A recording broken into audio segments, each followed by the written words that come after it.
এ কি মা, তোমার আবার কি হলো? কি আর হবে, শোন মানিক, আর কতকাল এই বুড়ো মাকে খাটাবি বলতো? এবার একটা বিয়ে কর। ওকে বলে লাভ নেই, ওর কি আর আমার চিন্তা আছে? একা একা বাড়িতে থাকি, কখন যে আল্লাহ নিজের কাছে ডেকে নেয়। শেষ বেলায় মুখে যে কেউ পানি দেবে সেই লোকটা অব্দি বাড়িতে থাকে না। ছি ছি মা, এ তুমি কি কথা বলছো? ঠিকই বলেছি, আমি তো আর পারছি না।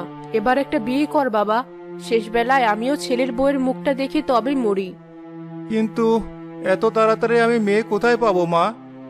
ও নিয়ে তুই চিন্তা করিস না মানিক, আমার বোনের ননদের মেয়ের জন্য ওরা ছেলে খুঁজছে। তুই চাইলে ওদেরকে আমি তোর কথা বলতে পারি। সে তো খুব ভালো কথা, কিন্তু তোমার বোনেরা তো শুনেছি শহরে থাকে। ওই মেয়ের গ্রামে এসে মানিয়ে নিতে অসুবিধা হবে না?